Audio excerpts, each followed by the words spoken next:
나의 사랑하는 책 비록 헤어졌으나 어머님의 무릎 위에 앉아서 요셉이 시종하는 자들 앞에서 그 정을 억제하지 못하여 소리질러 모든 사람을 자기에게서 물러가라 하고 그 형제들에게 자기를 알리니 그때 그와 함께한 다른 사람이 없었더라.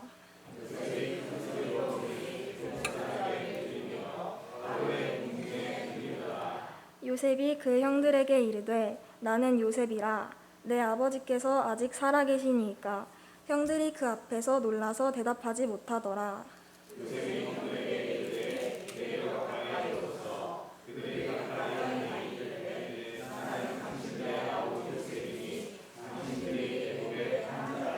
당신들이 나를 이곳에 팔았다고 해서 근심하지 마소서. 한탄하지 마소서. 하나님이 생명을 구원하시려고 나를 당신들보다 먼저 보내셨나이다.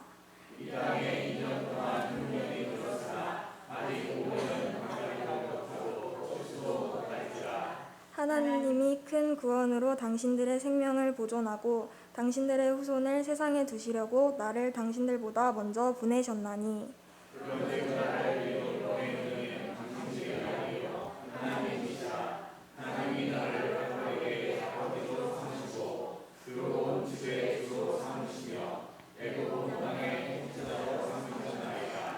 당신들은 속히 아버지께로 올라가서 아뢰기를 아버지의 아들 요셉의 말에 하나님이 나를 애굽 전국의 주로 세우셨으니 지체 말고 내게로 내려오사.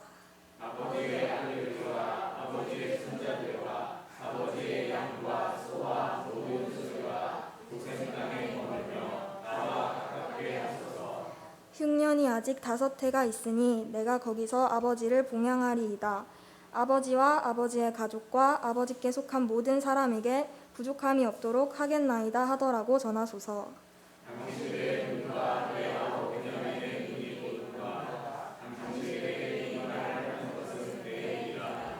당신들은 내가 애굽에서 누리는 영화와 당신들이 본 모든 것을 다 내 아버지께 아뢰고 속히 모시고 내려오소서 하며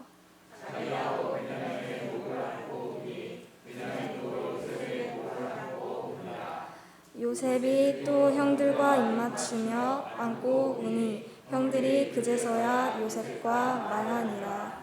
아멘. 유딘 피터슨 목사님이 쓴 목회자의 소명이라는 책이 있습니다. 우리 교회 그 이진솔 집사가 오래전에 저한테 선물해 준 책입니다. 예, 목회 좀 그따위로 좀 하지 말고 좀 제대로 하십시오 하면서 아마 선물해 준 것 같아요. 예. 이 책을 보면 구약의 선지자 요나를 통해 목회자의 2가지 실패를 경고합니다. 요나는 니느웨로 가라는 하나님의 명령을 거역하고 하나님의 낯을 피하고자 당시 세상의 끝이라고 여겨졌던 다시스, 오늘날의 스페인이죠. 그 스페인으로 가는 배를 타고 도망치려고 합니다. 이렇게 하나님의 낯을 피하여 다시스로 도망하고자 한 것이 요나의 첫 번째 실패다라는 것입니다. 자, 그런데 무슨 일이 일어납니까? 하나님이 큰 풍랑을 일으키셨고 뱃사람들은 이 풍랑의 원인이 요나 때문인 것을 알았습니다. 그래서 요나를 잡아다 바다에 던졌고 큰 물고기가 요나를 삼킵니다. 요나는 그 큰 물고기 뱃속에서 3일 밤낮을 지내며 회개합니다. 그 후에 하나님의 명령을 따라 다시 니느웨로 가서 하나님의 말씀을 선포합니다. 니느웨는 당시 이스라엘의 대적이었던 아수르의 수도입니다. 큰 성읍으로 3일 동안을 돌아다녀야만 겨우 다 돌 수 있는 성읍이었습니다. 그런데 요나는 건성건성 대충 하루 동안만 돌아다니며 니느웨에 하나님의 말씀을 선포했습니다. 그런데 놀라운 일이 벌어집니다. 요나의 메시지를 들은 니느웨 사람들이 회개하기 시작했다라는 것입니다. 요나는 자신이 선포한 하나님의 말씀을 듣고 니느웨 백성들이 회개하고 구원을 받자 화가 치밀어 올랐습니다. 어떻게 이스라엘의 원수 저 니느웨 사람들이 구원을 받을 수 있느냐라고 한 것입니다. 이것이 바로 요나의 2번째 실수다라는 것입니다.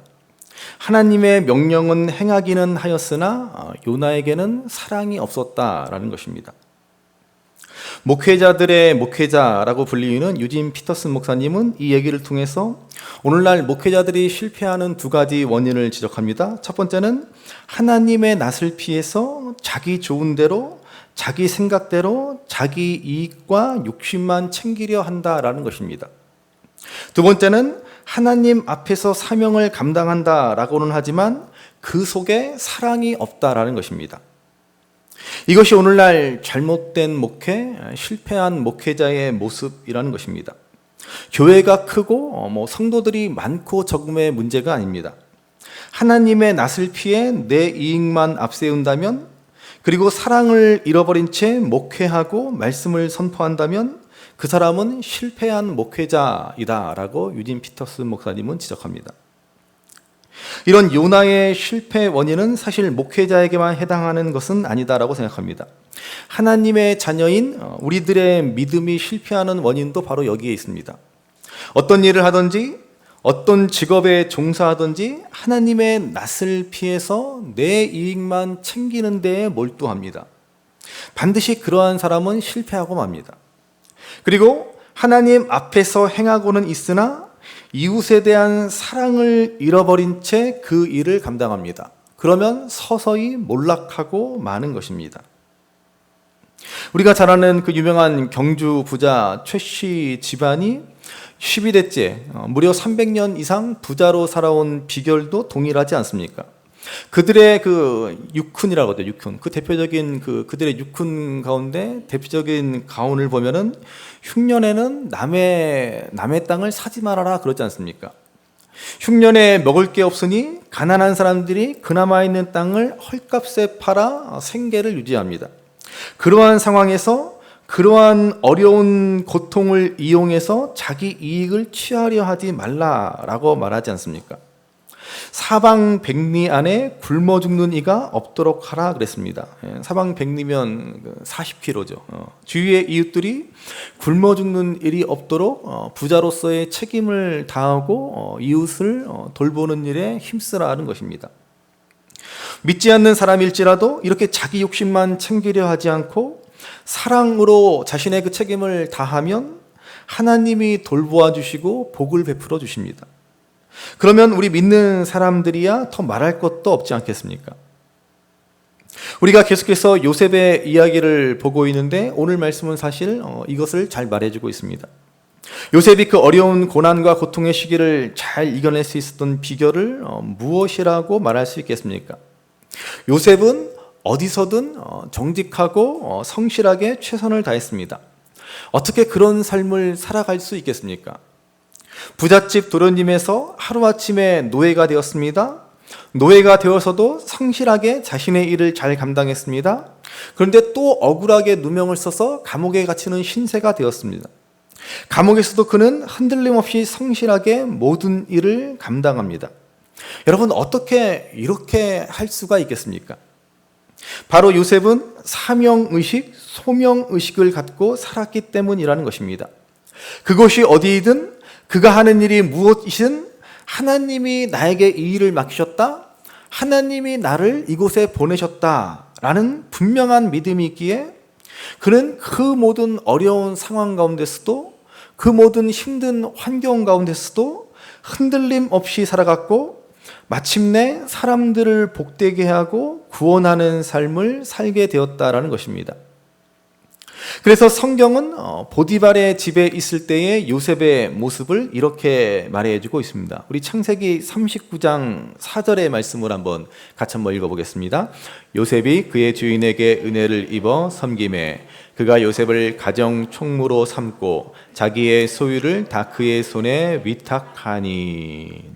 자, 요셉은 애굽의 경호대장 보디발의 집에 노예로 팔려가 처음에는 허드렛 일을 도맡아 했을 것입니다. 그렇지만 요셉은 성실하게 최선을 다해 그 일을 잘 감당했습니다. 그리고 마침내 보디발에게 인정을 받아 보디발을 섬기게 되었다라고 성경은 말씀합니다. 여기서 성경은 요셉이 섬겼다라는 말을 히브리어 샤레트라는 단어를 사용합니다. 보통 이러한 경우에는 이 섬겼다라는 단어를 아바드라는 단어를 사용하게 됩니다. 그런데 놀랍게도 성경은 요셉의 일을 샤레트라는 단어를 써서 말해주고 있습니다. 히브리어로 이 샤레트라는 말은 하나님의 거룩한 일, 특별히 제사장들이 성전에서 섬기는 일, 곧 제사를 드릴 때 사용하는 단어가 샤레트입니다. 그런데 지금 요셉이 노예로 섬기는 일을 곧 제사장이 성전에서 섬기는 단어로 표현하고 있다라는 말입니다. 무슨 말입니까? 요셉이 짬짬이 기도하고 예배하면서 다른 노예들에게 하나님을 전하면서 자신이 맡은 일을 감당했다? 그런 말이 절대로 아닙니다. 소년 노예 요셉에게는 그럴 짬도 없었을 것입니다.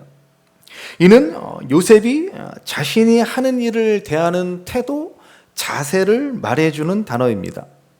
그는 비록 노예로서 허드렛 일을 감당했지만 그 일을 하나님이 맡겨주신 일로 알고 하나님이 주신 사명이라고 생각하고 그 일을 열심히 감당했다라는 말입니다. 이 샤레트라는 단어를 여러분 꼭 기억하시기 바랍니다. 샤레트. 샤베트가 아니라 샤레트입니다. 꼭 기억하십시오.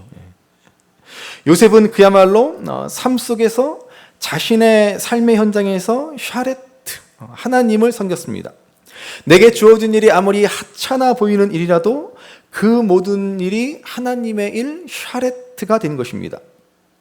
이것이 바로 요셉이 그 모든 어려움을 잘 감당하고 마침내 애굽의 총리가 되어 애굽 백성뿐만 아니라 가나안에 있던 요셉의 가족들과 온 세상을 구할 수 있었던 비결입니다.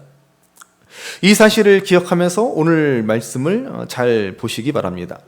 자, 이제 요셉과 형들의 화해는 절정으로 치닫습니다. 지금까지 요셉은 참 대단한 절제력, 인내력을 보여주었습니다. 형들을 보고도 동생 베냐민을 보고도 요셉은 자신의 감정을 억제하며 잘 참아왔습니다. 자, 그렇지만 오늘 한순간 본물 터지듯 울음을 터뜨리는 요셉을 보게 됩니다. 자, 오늘 본문 창세기 45장 1절 2절 말씀을 다시 한번 보시기 바랍니다. 1절 2절 같이 읽습니다. 요셉이 시종하는 자들 앞에서 그 정을 억제하지 못하여 소리질러 모든 사람을 자기에게서 물러가라 하고 그 형제들에게 자기를 알리니 그때 그와 함께한 다른 사람이 없었더라. 요셉이 큰 소리로 우니 애굽 사람에게 들리며 바로의 궁중에 들리더라. 자, 마침내 요셉은 정을 억제하지 못하고 큰 소리로 시종들을 다 물러가게 합니다. 이제 요셉과 11 형제들만 남았습니다. 아무도 없는 자리가 되었습니다. 그 자리에서 요셉은 그야말로 목 놓아 울기 시작합니다. 방성대곡합니다. 얼마나 큰 소리로 울었던지 바로의 궁성까지 들렸다라고 말씀합니다. 영문을 모르는 형들은 아마 깜짝 놀랐을 것입니다. 애굽의 총리가 자신들 앞에서 이렇게 대성통곡하니 형들은 아마도 이제 우리는 큰일 났다, 우리는 이제 죽었다 싶었을 것입니다. 우리는 다 아는 얘기니까는 그냥 그러려니 하지만 지금 형들 입장에서는 기절초풍할 노릇입니다. 억울하게 누명을 쓰고 잡혀와서 잔뜩 긴장한 상태인데 갑자기 애굽의 총리라는 사람들이 자신들 앞에서 대성통곡을 합니다. 아마도 형들은 우리에게 무슨 큰 죄를 뒤집어 씌우려나 보다라는 생각이 들었을 것입니다. 그렇게 어리둥절한 형들을 두고 요셉은 주체할 수 없을 정도로 통곡하고 나서 통곡을 합니다. 그동안 잘 참아왔던 요셉이 한순간 이렇게 무너져 버린 이유가 무엇입니까? 바로 사랑의 힘 때문이라는 것입니다. 유다의 진실한 사랑 앞에 더 이상 요셉은 버틸 수가 없었다라는 것입니다. 아버지를 생각하고 동생 베냐민을 생각해서 자신이 베냐민 대신 노예가 되겠다라고 하는 그 유다의 진실한 사랑에 요셉은 다 무너져 버린 것입니다. 그래서 걷잡을 수 없는 눈물이 터져 버린 것입니다. 여러분, 이게 바로 사랑의 힘이라고 하는 것이죠. 진실된 사랑, 거짓 없는 사랑, 유다의 희생적 사랑 앞에서 요셉은 무장해제가 되고 맙니다. 이런 사랑 앞에서 무너지지 않을 사람이 없습니다. 이런 참된 사랑을 받고서 그저 가만히 견딜 수 있는 사람은 없는 것입니다.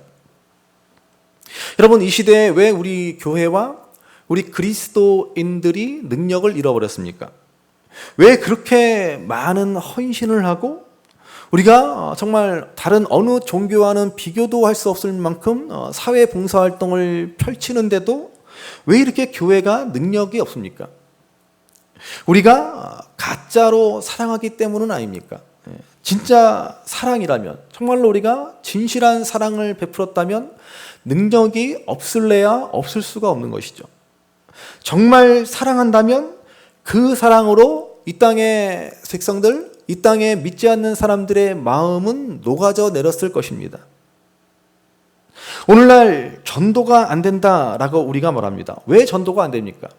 뭐 솔직히 우리는 이러쿵저러쿵 참 이유가 많고 핑계가 많습니다. 여러분, 그렇지만은 전도가 안 되는 근본적인 이유는 하나입니다. 우리가 사랑을 잃어버렸기 때문에 그렇습니다. 다른 이유가 아닙니다. 정말 이 땅의 그리스도인들이 영혼 사랑의 마음이 있다면 전도 안 할 수 있습니까? 아니, 이거는 저부터, 목사인 저부터 깊이 반성해야 될 문제입니다. 우리가 전도 안 한다라고 하는 것은, 우리가 전도에 무관심하다라고 하는 것은 우리가 사랑을 잃어버렸다는 것이고 동시에 아무 능력도 없다는 말입니다. 이것은 지금까지 우리 한국교회가 사랑 없는 전도를 한 부작용 때문이기도 합니다. 열심히 전도한다라고는 하지만 그 전도하는 이유가 뭐예요? 그 전도의 목적이 뭡니까? 오로지 교회 성장, 오로지 목회 성공을 위해서입니다. 영혼을 사랑하는 마음, 영혼의 사랑에 대한 관심은 뒷전입니다. 이게 바로 서두에 그 유진 피터슨이 목사님이 말한 실패하는 목회, 실패하는 교회의 전형적인 모습이라고도 말할 수 있습니다. 그러니까 여러분, 오늘 우리가 진정으로 회복해야 할 것은 사랑입니다. 사실 믿음과 사랑은 불가분의 관계입니다. 여러분, 믿음이 있는데 어떻게 사랑하지 않을 수 있습니까? 진정한 사랑을 안다면 어떻게 믿음이 없을 수가 있습니까? 그런데 믿음과 사랑이 분리된 이러한 기이한 현상이 오늘 우리 한국 교회에 일어나고 있다라는 것입니다. 그 어려운 걸 우리 한국 교회가 해내고 있습니다. 어떻게 믿음과 사랑이 분리될 수 있습니까? 그렇게 믿음은 강조하면서 그 믿음을 들여다보니 그 속에 사랑이 없습니다. 그러니 오늘 우리 한국 교회는 실패하고 내리막길을 걷고 있는 것입니다. 우리는 그렇게 한 번도 목숨 걸고 사랑을 실천해 본 적이 없습니다. 입만 열었다면 사랑을 말하지만은 정말 누군가를 제대로 한 번이라도 사랑을 해본 적이 없다라는 것입니다. 그래서 우리가 그 생활의 달인이라는 그런 프로그램을 보고 감동하는 이유도 거기에 있지 않습니까? 제가 지난 주중에 그 어르신들을 모시고 단양하고 문경으로 효도 관광을 다녀왔습니다. 그 단양에 가면은 그 동네에서 아주 유명한 치킨집이 하나 있습니다. 오성 통닭이라고. 우리 신성동에는 교촌 치킨이 유명하고 단양에는 오성 통닭이 유명합니다.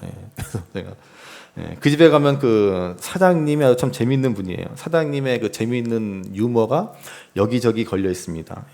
기다리기 지루하시면 카운터에 문의하셔서 마늘이나 양파를 까셔도 됩니다. 뭐 이렇게. 그 사장님 프로필이라고 현수막을 앞에 딱 걸어놨는데요. 이렇게 써 있습니다. 청와대 전 조리실장, 그리고 그 옆에 작은 글씨로 먼 친척. SBS 맛대맛 출연, 그리고 작은 글씨로 방청객으로. 뭐 이런 식으로. 조선호텔 총주방장, 면접 후 탈락. 그리고 생활의 달인 129의 달인 선정, 그 옆에 TV로 열혈 실청. 뭐 이렇게. 이 사장님이 아주 재밌는 분이죠. 아무튼 이 사장님도 생활의 달인은 TV로만 열혈 시청하셨지만 단양에서는 꽤 유명한 잘 나가는 치킨집입니다. 우리가 이런 생활의 달인처럼 한 분야에서 성공해서 열심히 노력한 분을 보면 정말 감동적이지 않습니까? 어쩌면 저렇게 잘할 수 있나라고 하는 거기에도 감동이 있지만 거기 출연하는 대부분들을 보면 어떻습니까, 여러분? 그 일을 정말로 좋아해서 열심히 한다는 거예요. 정말로 그 일에 대한 사랑이 느껴져서 그 일에 대한 사랑이 전해져서 감동이 배가 되지 않습니까? 그래서 정말 누군가를 목숨 걸고 사랑하면 여러분 큰 감동이 있고 거기에서 기적이 일어나는 것 아닙니까? 생명을 걸고 사랑하는데 왜 기적이 안 일어나겠습니까? 그게 바로 오늘 요셉이 흘리는 눈물의 의미다라는 것입니다. 유다가 정말 성숙한 신앙의 사람이 되었기에 그의 말과 그의 행동, 그가 보여준 사랑이 요셉을 크게 감동시킨 것입니다. 그래서 이제 요셉은 드디어 자신의 정체를 밝힙니다. 3절 말씀 보십시오. 3절 같이 읽습니다. 요셉이 그 형들에게 이르되 나는 요셉이라 내 아버지께서 아직 살아 계시니까 형들이 그 앞에서 놀라서 대답하지 못하더라. 자, 형들한테는 그야말로 정말 놀라움의 연속입니다. 정말 기절초풍할 일입니다. 애굽 총리가 자기들 앞에서 대성통곡하는 것도 놀라운데 그가 자신을 요셉이라고 말하는 겁니다. 꿈에라도 이런 일을 생각할 수 있었겠습니까? 요셉을 애굽에 팔긴 팔았지만 죽었는지 살았는지 통 알 길도 없고 그런데 이렇게 살아서 그것도 애굽의 총리가 되어서 자신들 앞에 있다는 게 아마 보면서도 믿어지지가 않았을 것입니다. 형들은 너무나 놀라서 아연실색, 말도 잃어버리고 얼굴빛도 잃어버려 창백해졌을 것입니다. 한마디로 넋이 나간 상태가 된 것입니다. 그때 요셉은 너무나 중요한 말을 합니다. 4절 5절 말씀을 보시죠. 4절 5절 같이 읽습니다. 요셉이 형들에게 이르되 내게로 가까이 오소서. 그들이 가까이 가니 이르되 나는 당신들의 아우 요셉이니 당신들이 애굽에 판 자라. 당신들이 나를 이곳에 팔았다고 해서 근심하지 마소서, 한탄하지 마소서. 하나님이 생명을 구원하시려고 나를 당신들보다 먼저 보내셨나이다. 아멘. 요셉은 먼저 정확한 사실을 말합니다. 나는 당신들의 아우 요셉이니 당신들이 애굽에 판 자다. 형들은 이 말을 듣고 정말 뜨끔했을 것입니다. 정말로 움직일 수 없는 사실, 돌이킬 수 없는 과거의 그들의 잘못을 정확하게 요셉은 말합니다. 그리고 그 얘기 뒤에 더 충격적인 말을 요셉은 합니다. 당신들이 나를 애굽에 판 것은 사실이지만 사실은 하나님이 나를 애굽에 보내신 것입니다. 하나님이 생명을 구원하시려고 당신들보다 먼저 나를 앞서 보내셨나이다. 이렇게 말하고 있습니다. 여러분, 이게 바로 구원의 역사입니다. 지금 요셉이 말한 하나님이 생명을 구원하시려고 나를 먼저 보내셨습니다. 이 말대로 구원은 일어납니다. 그래서 하나님께서는 예수님을 먼저 이 땅에 보내신 것이 아닙니까? 우리가 언제 구원해달라고 하나님께 요청을 했습니까? 우리는 구원을 전혀 기대하지도 않았고 생각하지도 않았고 바라지도 않았습니다. 그런데 하나님이 먼저 예수님을 이 땅에 보내셔서 우리를 구원해 주시지 않았습니까? 여러분, 그래서 구원은 바로 보내심을 받은 사건을 통해 이루어집니다. 그래서 예수님은 12제자를 부르시지 않았습니까? 마가복음 3장 13절에서 14절 말씀을 보시기 바랍니다. 같이 한번 읽어보겠습니다. 또 산에 오르사 자기가 원하는 자들을 부르시니 나아온지라. 이에 12를 세우셨으니 이는 자기와 함께 있게 하시고 또 보내사 전도도 하며. 아멘. 예수님은 12제자를 부르십니다. 왜 부르셨습니까? 보내기 위해 불렀다라는 것입니다. 그래서 사도를 헬라어로 아포스톨로스라고 하지 않습니까? 아포스톨로스, 보냄을 받은 자라는 뜻입니다. 여러분, 이처럼 주님은 저와 여러분들을 보내기 위해서 부르셨다라는 것입니다. 그리고 우리는 주님으로부터 보냄을 받은 자라는 말입니다. 그래서 이것을 우리가 흔히 쓰는 표현으로 소명, 영어로 calling이라고 하지 않습니까? 이 하나님의 콜링에는 두 가지가 있습니다. 먼저는 말 그대로 콜링, 부름을 받았다라는 것입니다. 우리는 모두 하나님의 백성으로 부름을 받았습니다. 이것이 우리의 첫 번째 소명입니다. 하나님의 부름을 따라 우리가 구원받았다라는 것입니다. 그렇지만 이 콜링에는 또 다른 의미가 있습니다. 그게 뭡니까? 바로 보내심을 받았다라는 의미입니다. 이것이 바로 콜링의 두 번째 의미입니다. 그러니까는 소명, 콜링이라는 말에는 부름을 받았다라는 말과 보냄을 받았다라는 전혀 다른 두 의미의 말이 동시에 있는 것입니다. 우리는 하나님의 자녀로 부름을 받았습니다. 동시에 보냄을 받습니다. 이것이 바로 소명, 콜링입니다. 모든 믿는 사람들에게는 반드시 이 소명이 있습니다. 어느 누구도 하나님의 자녀로 부름받는 것으로 끝나지 않습니다. 부름받았으면 반드시 보내심을 받는 것입니다. 저와 여러분들이 하나님의 자녀로 부름을 입었습니다. 그러면 저와 여러분들은 동시에 보냄을 받았습니다. 믿으시나요? 그런데 왜 안 가고 계십니까? 보냄을 받았는데. 보냄을 받았으면 가야 할 것 아닙니까? 어디로 보냄을 받았는지를 알아야 가죠. 생업을 다 팽개치고 저기 아프리카나 동남아시아 어디로 가면 되겠습니까? 물론 그렇게 보내심을 받은 선교사님들도 계시죠. 오늘 요셉을 보십시오. 요셉은 어디로 보내심을 받았습니까? 그는 애굽으로 보내심을 받았다라는 것입니다. 무슨 말이에요? 우리도 요셉처럼 이집트나 저 이슬람권의 그 중동 국가로 가면 되겠습니까? 그런 말이 아니죠. 무슨 말입니까? 바로 삶의 자리로 보냄을 받았다라는 것입니다. 그 고통스러운 애굽의 노예의 자리로 억울하게 누명을 쓴 채 그 무시무시한 감옥의 자리로 요셉은 보냄을 받았다라는 것입니다. 그리고 후에는 애굽의 총리로 보냄을 받게 된 것입니다. 이 모든 것이 하나님이 요셉을 부르셨고 보내신 것이다 라고 고백하는 것입니다. 그래서 요셉은 어떠한 어려운 상황과 환경도 넉넉히 이길 수 있었습니다. 하나님이 보내셨기 때문에 하나님의 보내심 안에서 이 모든 자신이 당하는 고통과 어려움과 좌절과 눈물이 다 해석이 되는 것입니다. 왜 나를 애굽의 노예로 팔리게 하셨는지, 그것도 형들의 손에 의해서 왜 억울하게 누명을 쓰고 하루아침에 감옥에 갇히게 하셨는지, 그리고 왜 또 갑자기 하루아침에 애굽의 총리가 되게 하셨는지, 그 모든 것이 다 해석이 됩니다. 바로 하나님이 뜻하신 바가 있어서 보내셨다라는 것입니다.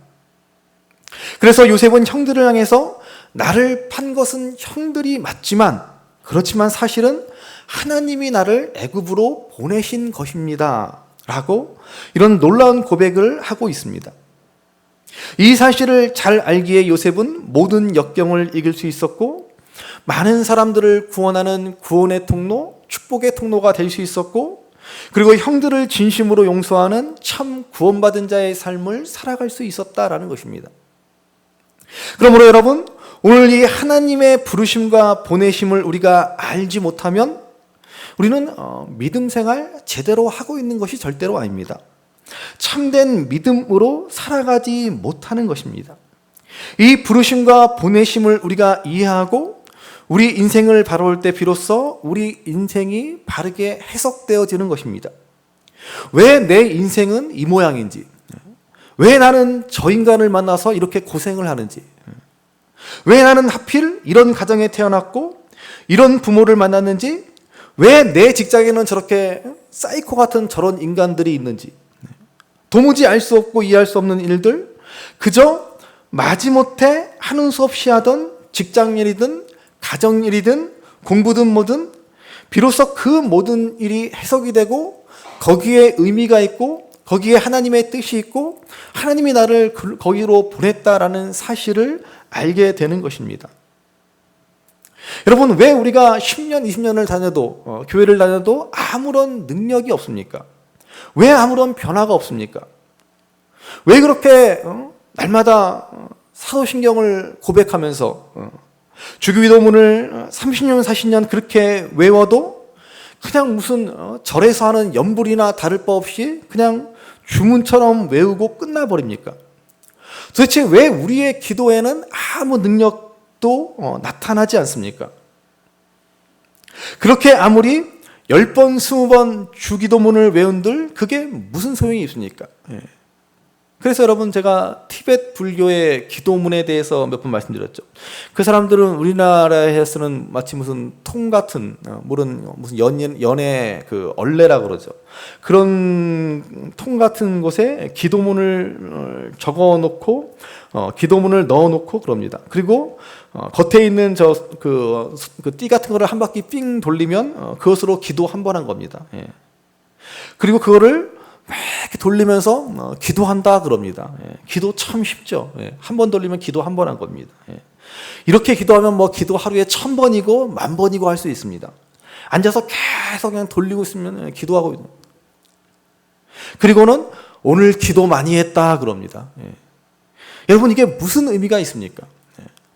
이게 과연 어떤 신앙의 능력이 있고 삶의 어떤 변화로 나타날 수 있겠습니까?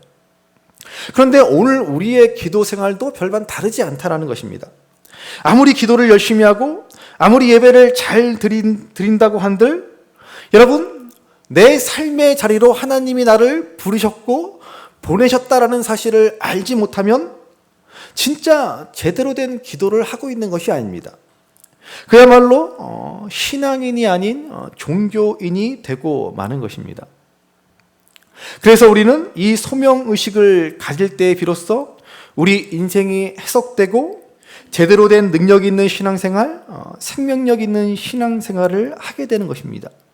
왜 하필 그 사람을 만나 내가 결혼했는지, 왜 그 직장을 다니는지, 왜 내게 그런 재능을 주셨는지, 왜 나에게 이러한 어려운 질병을 주셨는지, 이게 비로소 해석되고 하나님의 보내심을 알게 되고 믿음으로 모든 것을 감당하게 되는 것입니다. 요셉은 이렇게 부르심과 보내심의 이 구원의 섭리로 인생을 들여다보았기 때문에 상처 없는 삶, 그늘 없는 삶을 살아가게 됩니다. 여러분 생각해보면 누구보다도 상처가 많은 인생일 수 있지 않습니까? 누구보다도 원한이 쌓여일 수 있지 않습니까? 복수하고자 하면 끝이 없지 않습니까? 그러나 하나님이 나를 부르셨고 보내셨다라는 이 구원의 섭리를 통해 요셉은 인생의 모든 의문이 풀리고 상처와 아픔이 치유되었다라는 것입니다. 계속해서 6절 이하의 말씀을 쭉 보시면 요셉은 이제 형들에게 이후의 세부 계획에 대해서 말합니다. 흉년이 이제 2년째니 아직 5년이나 더 남았다라는 것입니다. 가나안 땅에 남아서는 살 길이 없다고 하였습니다. 그러니 가서 아버지 야곱과 가족들을 데리고 애굽으로 내려오라는 것입니다. 이를 위해서 하나님이 자신을 먼저 애굽으로 보낸 것이다 라고 말합니다. 요셉은 이미 지금 아버지를 모시고 오기 위해서 다 계획이 있습니다. 야곱의 가족들이 어디서 살 것인가 하는 것까지도 다 정해 놓았습니다. 10절을 보니까는 고센 땅에 머무를 것을 말합니다. 고센 땅은 나일강 유역 동쪽으로 목축하기 좋은 땅이면서 애굽 사람들은 별로 살지 않고 가나안과 가장 가까운 지역입니다. 요셉은 나중에 출애굽할 것까지도 다 염두에 두었습니다. 비록 지금은 하는 수 없이 애굽 땅으로 전부 내려오지만 언젠가 이 땅을 떠나 다시 가나안으로 돌아갈 것을 알았고 그것까지 다 생각해서 대책을 마련해 두었다라는 것입니다. 여러분, 사랑은 대책이 있는 것이죠. 사랑은 충동이 아닙니다. 그렇다고 이성과 논리는 더더욱 아니죠. 사랑은 뭐예요? 대책이 있어야 하는 것입니다. 대책 없는 사랑은 여러분 사랑이 아닙니다. 그래서 우리 하나님은 대책이 있으신 분이다. 이게 우리 믿음입니다. 그래서 하나님은 사랑이시다라고 말하는 것이죠. 우리는 대책이 없습니다. 인간은 대책이라고 세워봤자 대책이 되지 않습니다. 그렇지만 우리 하나님은 대책이 있으십니다. 죄에 빠진 우리 인간에 대한 대책이 있으시고 그럼에도 불구하고 완강하고 완악한 우리 인간의 고집에 대해서도 대책이 있으시고 우리의 실패에 대해서도 대책이 있으십니다. 여러분 이 사실을 꼭 믿으시기 바랍니다. 우리는 대책 없는 인생이지만 하나님은 우리에게 대책이 되어 주십니다. 옆에 분들 건면하실까요? 대책이 있으시군요. 대책이 있으시군요. 네, 우리는 대책이 있습니다. 네, 얼마나 감사한 일입니까? 세상 사람들은 대책 없는 인생을 살아가지만 우리는 대책이 있습니다. 어느 보험가도 견줄 수 없는 하나님이 우리의 대책이 되십니다.